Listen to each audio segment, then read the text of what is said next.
पोशाली मेरे सामने खड़ी थी। क्या देख रहे हो? मेरा आना अच्छा नहीं लगा? क्या कदम कदम पर साथ देने वालों से यूं मुंह मोड़ लिया जाता है? क्या मैं इस काबिल थी कि तुम मुझे पलट कर देखना भी गवारा न करते? एक ही सांस में वो बहुत कुछ कह गई। शायद मैं सही जवाब भी न दे पाता। मैंने कहा, नहीं पोशाली, ऐसी तो कोई बात नहीं। मेरे हलक से सरसराहटें सी खारिज हुई। वो लोग जिन्होंने मुझे एक सांस लेने में मदद दी हमेशा के लिए मेरी सांसों में बस गए हैं, और तुम्हें तो मैं अपना सरमाया समझता हूँ। पोशाली ने कहा, इसीलिए मुझे वैश्यों में छोड़कर चले आए थे। उसने सिसकियां लेनी शुरू कर दी जो बहुत जल्द हिचकियों में बदल गईं। मेरे शाने पर सर रखे वो बेतहाशा रो रही थी और मैं हवन्नक बना उसके बालों को सहलाकर और गालों को थपथपाकर तसल्लियां दे रहा था। उसका ये रूप मेरे लिए नया था। आज से पहले मैं उसे एक ऐसी मुजाहिदा की हैसियत से जानता था जिसने पाकिस्तानी न होते हुए भी अपना सब कुछ मेरे वतन पर कुर्बान कर दिया था। इसीलिए मैं उसकी बेइंतहा इज्जत करता था, लेकिन मुझे ये इल्म नहीं था कि वो अपने दिल में मेरे लिए क्या दीप जलाए बैठी है। पोशाली मेरे चेहरे पर सिसकी,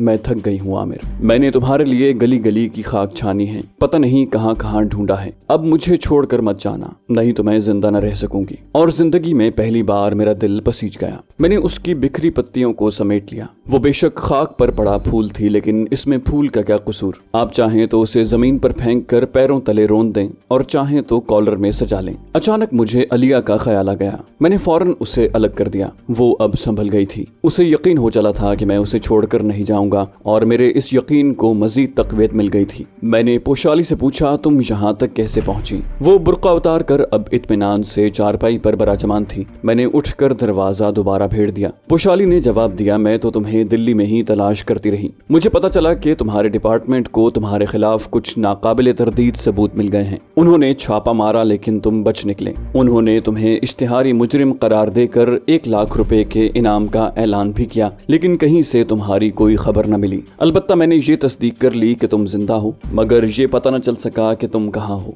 मैं दिन रात तुम्हारी सलामती की दुआएं मांगा करती थी। सोचती थी कि एक बार तुम मिल जाओ तो तुम्हें अपनी आंखों में समोकर पलकें बंद कर लूं ताकि तुम कहीं न जा सको, मगर तुम्हारी कोई खबर न मिली। फिर एक रोज अचानक ही मुझे ऊपर जम्मू पहुंचने की हिदायत की गई कि वहां कोई मिशन दरपेश है। तुम्हारे बगैर किसी मार्के में हिस्सा लेने को जी तो नहीं चाहता था, लेकिन फर्ज के हाथों मजबूर होकर चली आई। जब यहाँ आकर पता चला कि तुम भी मौजूद हो तो यकीन करो दिल की धड़कन थमते थमते बची। जी चाहता था कि पंख लगाकर तुम तक पहुंच जाऊं। जम्मू में एजेंट से मुलाकात हुई और उसने मुझे अलिया के हवाले कर दिया, सो वो मुझे यहाँ ले आया। मेरा जी चाहा कि सुजाता के बारे में उससे पूछूं, लेकिन ये सोचकर चुप हो गया कि वो कितनी ही फराख दिल औरत क्यों ना हो, उससे ये सवाल किसी तौर भी मुनासिब नहीं था। मैंने अलिया के बारे में सवाल किया, ये अलिया कहाँ गया है? अलिया दरवाजा खोलकर फौरन अंदर आ गया।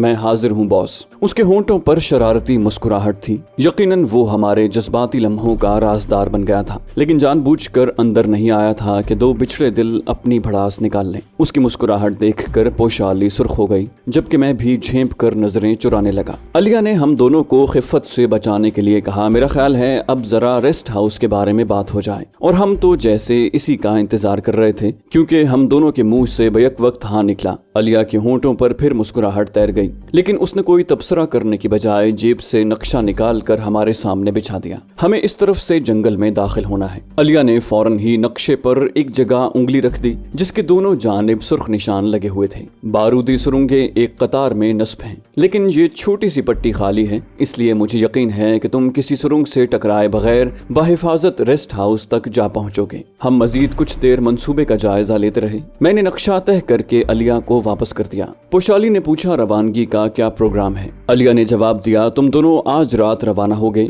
मैं साथ नहीं जाऊंगा। मैंने दरियाफ्त किया, लेकिन असलहे का क्या होगा? अलिया ने उन थैलों की तरफ इशारा किया जिसे हम अपने जज्बाती लम्हों में भूल बैठे थे। अलिया फिर मुस्कुरा दिया, एक में तुम दोनों के लिए नाश्ता है। मेरे ख्याल में पहले नाश्ता कर लो, क्योंकि खाली पेट तो मोहब्बत भी जबर लगती है। पोशाली फिर कंधारी अनार बन गई। मैंने फौरन कहा, नाश्ता बाद में, पहले काम की बात करो। वो बोला, दूसरे थैले में तुम दोनों के लिए 2 स्टेन गन्ने, 2 खामोश पिस्तौल, तेज धार खंजर, खारदार तार काटने के लिए कटर और 2 फाउंटेन पिस्टल मौजूद हैं। पोशाली ने पूछा, फाउंटेन पिस्टल? अलिया ने बताया कि इसमें कोई गैस भरी हुई है। जम्मू वाला दोस्त कह रहा था कि ट्रिगर दबाने से इसमें से एक फुआर निकल कर सामने वाले के चेहरे पर पड़ेगी और वो 1 सेकंड के अंदर अंदर फुड़क जाएगा। ओह, मैं दिल ही दिल में खुश हो गया। ये हमारा सबसे काबिल एतमाद हथियार साबित हो सकता था। मैंने जरा सा रुक कर पूछा, और वो ट्रांसमीटर? अलिया علیہ نے جواب دیا وہ بھی اسی تھیلے میں موجود ہیں۔ مشن کی تکمیل کے بعد تم لوگ آسمان کا جائزہ لینا، جس رخ پر دب اکبر ہو اسی سمت چل دینا، چلنے سے پہلے گھڑی دیکھ لینا۔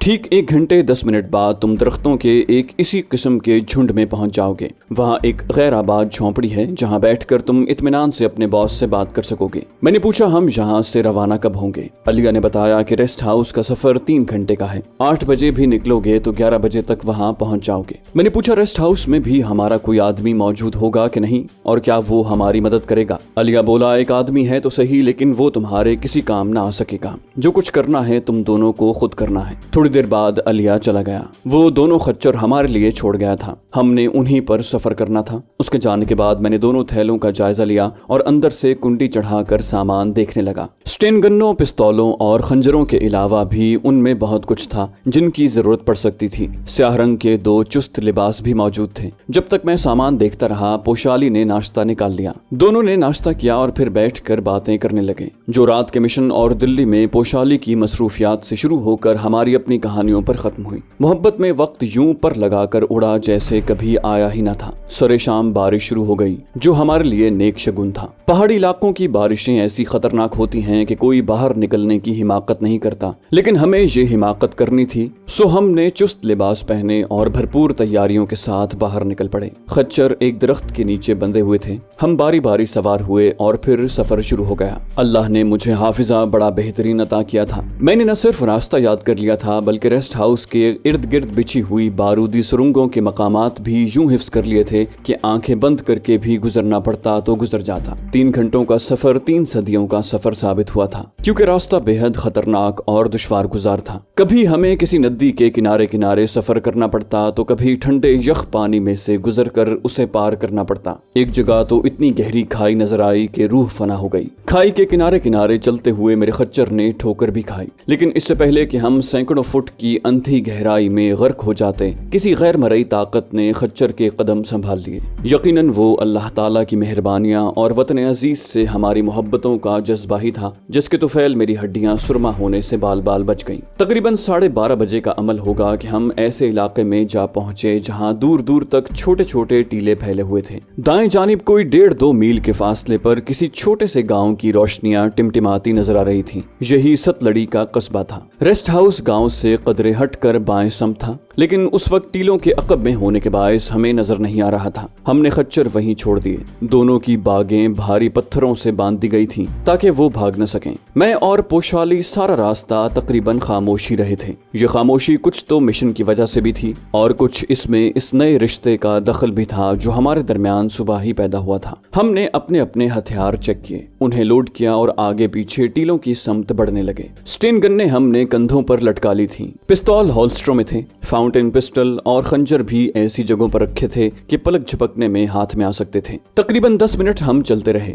گو اس علاقے میں بارودی سرنگیں نہیں تھی لیکن پھونک پھونک کر قدم رکھنا ضروری تھا۔ ہم جیسے ہی ایک ٹیلے کی آڑ سے سامنے آئے ہمیں ٹھٹک کر رک جانا پڑا۔ کوئی 1000 گز کے فاصلے پر ریسٹ ہاؤس کی عمارت ہمیں نظر آ رہی تھی۔ میں نے پوشالی کو فوراً آڑ میں ہو جانے کا اشارہ کیا اور خود بھی پوشیدہ ہو کر عمارت کا جائزہ لینے لگا۔ ستلڑی ریسٹ ہاؤس کی عمارت بہت بڑی نہیں تھی، میرے اندازے کے مطابق 8-10 کمرے تھے۔ ہم ریسٹ ہاؤس کی عقبی سمت تھے۔ سامنے کی طرف ایک کھلا لان تھا جس میں کم روشنی کے بلب جل رہے تھے، لیکن ہماری خوش قسمتی تھی کہ عقبی طرف روشنی کا کوئی انتظام نہ تھا۔ ہلکی ہلکی بارش اب بھی ہو رہی تھی جس کی وجہ سے پہرے دار یقیناً کہیں کسی چھت کے نیچے دبکے ہوئے تھے۔ یوں تو اندھیرا پھیلا ہوا تھا لیکن مجھے ملگجی روشنی میں خاردار تار کی باڑ بھی نظر آ رہی تھی جو عمارت کے ارد گرد پھیلی ہوئی تھی۔ باڑ سے عمارت کا فاصلہ کوئی 500 گز کا تھا۔ بارودی سرنگیں 200-250 گز علاقے میں نصب کی گئی تھیں جن میں کچھ باڑ کے اندر اور باقی باہر لگائی گئی تھیں۔ ہمیں عقبی سمت سے باڑ کاٹ کر اندر داخل ہونا تھا۔ پولی ایسٹر کے لباسوں کی وجہ سے ہم بارش سے محفوظ تھے، ورنہ اگر کپڑے سوتی یا ریشمی ہوتے تو اب تک ہم ڈبل نمونیے کا شکار ہو چکے ہوتے۔ میں نے پوشالی کے کان میں سرگوشی کی، یہاں سے ہمیں گھسٹ کر آگے بڑھنا ہے لیکن اتنی آہستگی کے ساتھ کہ سرسراہٹ پیدا نہ ہو۔ پوشالی نے اسبات میں سر ہلا کر میری بات کی تصدیق کی۔ میں نے اگلی ہدایت کی، حت المغرب मकदूर कोशिश ये करना कि गोली न चलानी पड़े, ज्यादा से ज्यादा फाउंटेन पिस्टल और खंजर से ही काम चलाना, और वो भी इस तरह के मरने या बेहोश होने वाले के मुंह से आवाज तक न निकल सके। पोशाली ने उस पर भी सर हिलाया। मैंने कहा बस अब अल्लाह का नाम लेकर रवानगी के लिए तैयार हो जाओ। पोशाली धीरे से बोली, लेकिन बारूदी सुरंगें। मैंने कहा क्या तुम खौफजदा हो? पोशाली ने एक अज़्म के साथ कहा नहीं, लेकिन मैं ये नहीं चाहती कि तुम्हें कोई नुकसान पहुंचे। मैंने कहा फतह और शिकस्त अल्लाह के हाथ में है, इंसान का काम कोशिश करना है। अगर हमारे मुकद्दर में फतह है तो हम 100% यहाँ से कामयाब लौटेंगे। पोशाली ने फौरन मेरे मुंह पर हाथ रख दिया। अल्लाह न करे, तुम्हारे हिस्से की मौत तो मैंने अपने लिए मांग ली है। मैंने उसका गाल थपथपाते हुए कहा, पगली, यही तो एक ऐसी चीज है जिसके लिए किसी का इस्तेहसाल नहीं किया जा सकता। ये वो वाहिद हक है जो उसके असल हकदार को ही मिलता है। तुम मेरे अक़ब में रहोगी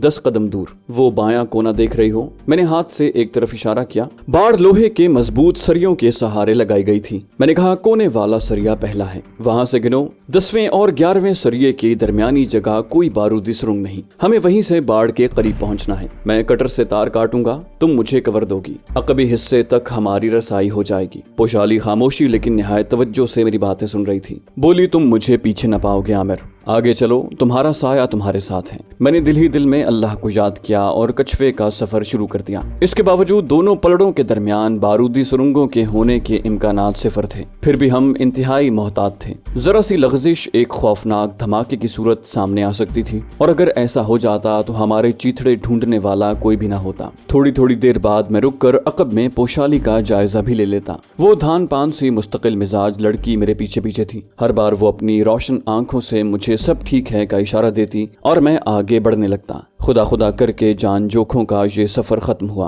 बारूदी सुरंगों का निस्फ इलाका हम पार कर आए थे। अब 100-150 गज और थे। यहाँ मुहाफिजों के होने का तो सवाल ही पैदा नहीं होता था। अलबत्ता इमारत के साथ साथ उनके गश्त के वसी इम्कानात थे। मैंने हाथ से पोशाली को होशियार होने का इशारा किया और बेल्ट में उड़सा हुआ कटर निकाल कर तार काटने में मसरूफ हो गया, जो इस अंदाज में लगाए गए थे कि इंसान तो कुजा, चिड़िया का बच्चा भी अंदर दाखिल न हो सकता था। इसकी बुलंदी भी इतनी थी कि फलांगा नहीं जा सकता था, लिहाजा ये हमारी मजबूरी थी। मैंने नीचे के सिर्फ 5 जॉइंट काटे। अब इतनी जगह हो गई थी कि दोनों बारी बारी नीचे से गुजर सकते। कटर मैंने वापस बेल्ट में उड़सा और पोशाली को आगे बढ़ने का इशारा किया। 2 मिनट बाद ही हम बाड़ के अंदरूनी इलाके में रेंग रहे थे। ये भी गनीमत थी कि भारतीयों ने सर्च टावर नहीं बनाए थे, वरना शायद इतनी आसानी से अंदर दाखिला मुमकिन न होता। अल्लाह हर कदम पर हमारी मदद कर रहा था। कुछ भारतीयों की बेवकूफ़ी भी काम आ रही थी। रेस्ट हाउस की सिक्योरिटी इतनी सख्त नहीं थी जितनी कि मुझे बताई गई थी। इमारत तक पहुंचने के दौरान हमें कोई फौजी तो क्या, कोई चिड़िया का बच्चा भी नजर न आया। हमारा रुख किचन की तरफ था, जिसकी खिड़की मंसूबे के मुताबिक हमें खुली मिलनी थी। मैंने पोशाली को चौकस रहने का इशारा किया और खुद जमीन से जरा सा उठकर पट धकेलने लगा।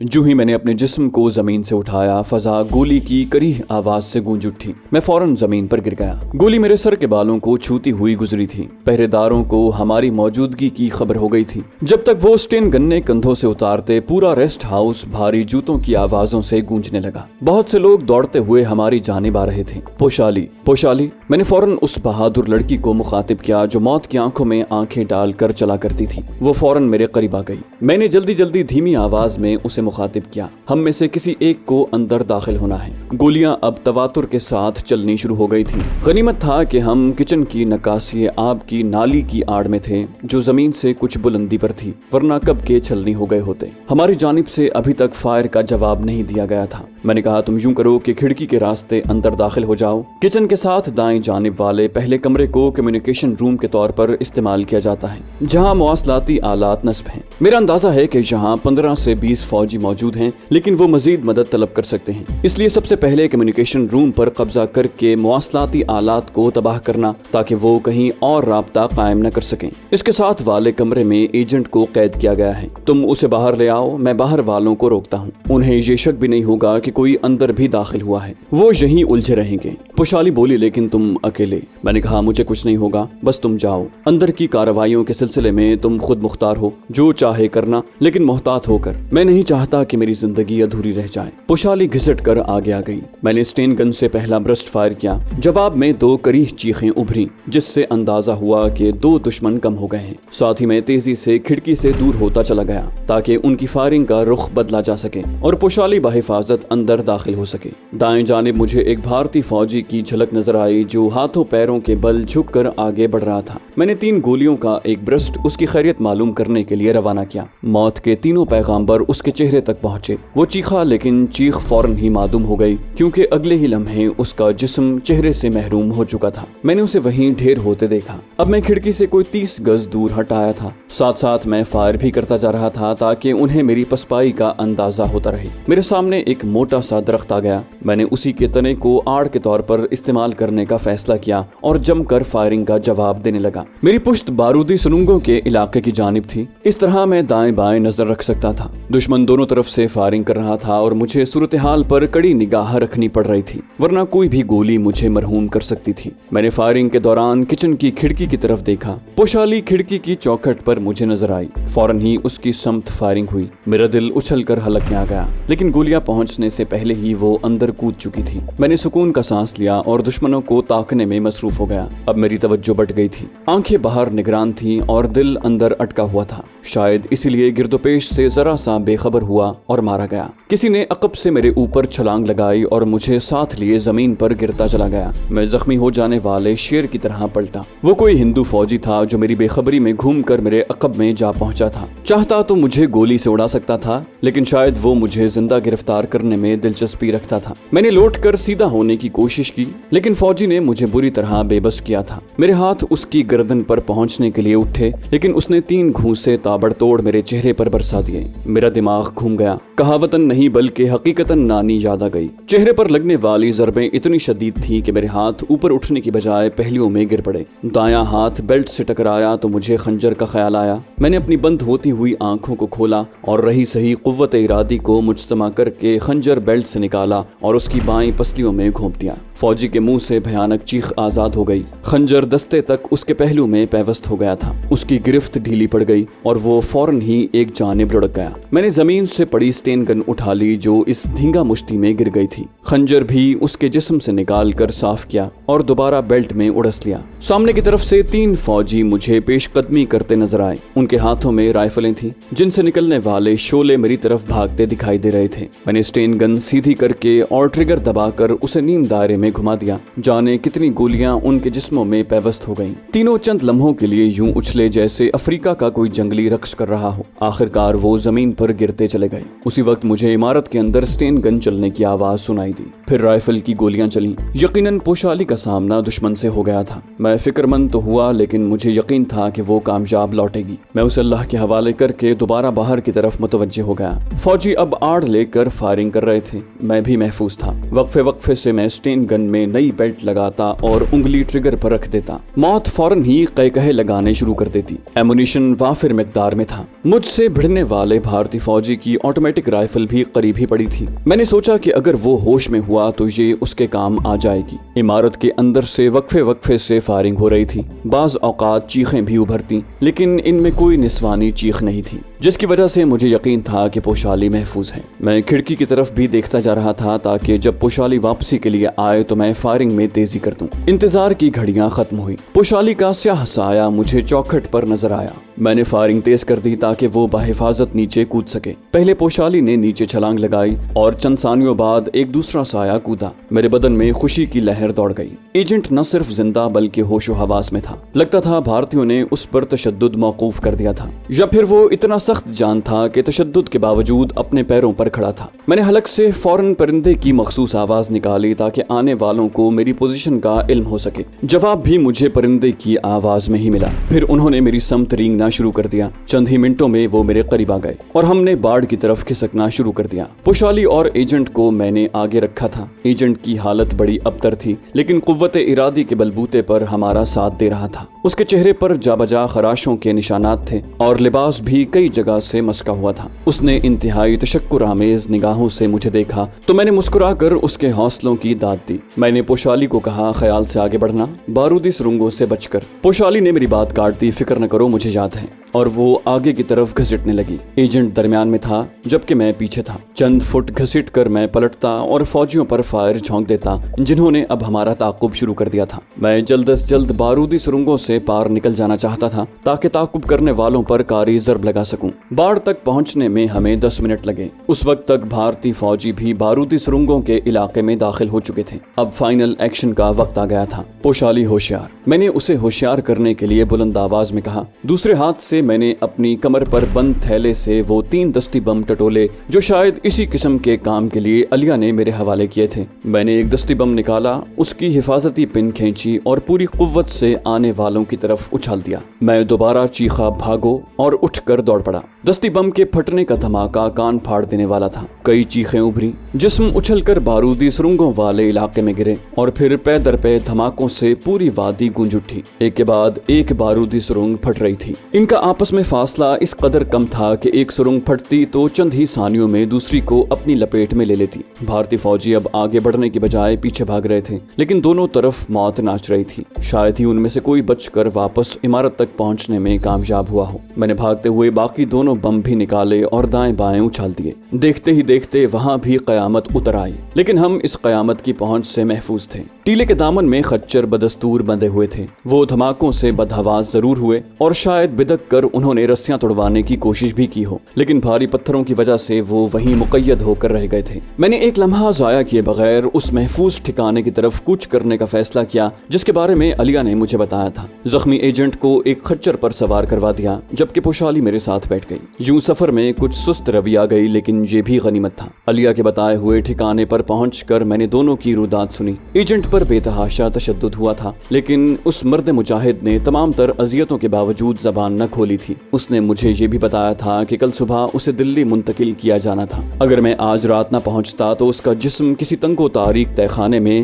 بتدریج ہڈیوں کے سرمے میں تبدیل ہو جاتا۔ پوشالی نے ریسٹ ہاؤس کے اندر جا کر میری ہدایت کے مطابق سب سے پہلے کمیونیکیشن روم پر قبضہ کیا۔ 2 افراد وہاں موجود تھے۔ وہ ٹرانسمیٹر پر کوئی پیغام نشر کر رہے تھے، لیکن پوشالی کی اسٹین گن نے انہیں پیغام مکمل کرنے کی مہلت نہ دی۔ 3 آدمی راہداری میں اس کا نشانہ بنے، جبکہ 2 اس کمرے کے دروازے پر مارے گئے جس میں ایجنٹ کو قید کیا گیا تھا۔ رات کے 3 بج رہے تھے۔ وقت انتہائی نامناسب تھا، لیکن چونکہ مشن کی تکمیل کے بعد مجھے فوری طور پر پاکستان میں اپنے باس سے رابطہ قائم کرنے کی ہدایت کی گئی تھی، اس لیے مجھے یقین تھا کہ باس میری کال کا منتظر ہوگا۔ میں نے ٹرانسمیٹر نکال کر آن کیا، اس کی فریکوینسی سیٹ کی اور مخصوص کوڈ ورڈز دہرانے لگا۔ چند ہی ثانیوں بعد مجھے باس کی آواز سنائی دی۔ رپورٹ انداز سوالیہ تھا اور میں نے حد المقدور الفاظ میں اپنی کارکردگی دہرا دی۔ Well done. باس کو ایجنٹ کی رہائی کی خبر سے بے حد خوشی ہوئی تھی، کیونکہ ایجنٹ بہرحال انسان تھا اور کسی بھی مرحلے پر وہ ایسی باتیں اگل سکتا تھا جس سے پورے بھارت میں پاکستان کی جاسوسی کے جال کو سخت دھچکا پہنچ سکتا تھا۔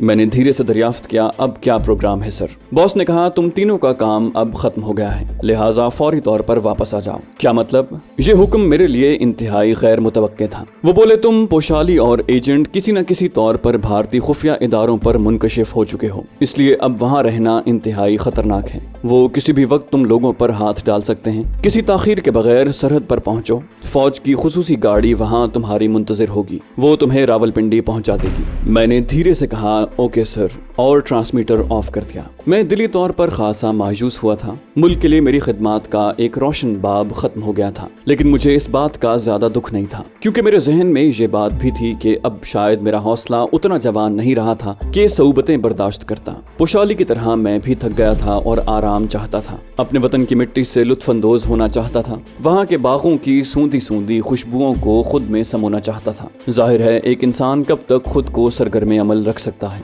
زندگی تو ایک دائرہ ہے کہ چلنے والا ایک روز لوٹ کر واپس اسی مقام پر آ جاتا ہے جہاں سے چلا تھا، لیکن خالی ہاتھ۔ اور میں بھی آج اسی مقام پر کھڑا تھا۔ شاید میرا دائرہ بھی پورا ہو گیا تھا۔ کل میری جگہ لینے والے اور بہت سے آنے والے تھے۔ خود سے پہلے آنے والے کی طرح میں بھی بھارت سے بہت سی خوفناک یادیں اپنے ساتھ لے جا رہا تھا۔ ایک حسین یاد بھی میرے ہمرکاب تھی۔ میں نے دل ہی دل میں اس کے ساتھ کو مستقل بنانے کا فیصلہ کیا اور ایک نئے عزم کے ساتھ اٹھ کھڑا ہوا۔ دونوں ساتھی میری بات سن چکے تھے۔ فوری طور پر روانگی کے لیے تیاری کی گئی۔ ٹرانسمیٹر وغیرہ تلف کر دیا گیا، لیکن اسلحہ ہم نے بدستور اپنے پاس ہی رہنے دیا۔ سفر دوبارہ दोबारा शुरू हो गया। जब हम सरहद पर पहुंचे तो मशरिक से उजालों का देवता अपनी रोशन रोशन किरणों समेत हमारे इस्तकबाल को उभर रहा था, जिसने पूरी दुनिया को अपनी ताबनाकियों से मुनव्वर करना था। मैंने इत्मीनान की एक तवील सांस ली और रुख फेर कर पोशाली को देखा, जो मेरे हाथ में हाथ दिए कदम ब कदम मेरे साथ थी। वो भी तो एक सूरज थी जिसने मेरे दिल की दुनिया को रोशन करना था। तो दोस्तों, इसके साथ ही सरफरोश अपने इख्तिताम को पहुंची। आप सब देखने और सुनने वालों की हौसला अफजाई और पजीराई का बहुत बहुत शुक्रिया। इंशाल्लाह जल्द ही एक नई सीरीज के साथ आपसे फिर मुलाकात होगी। तब तक अपना, अपने वतन का और अपने इस चैनल का बेहद ख्याल रखिएगा।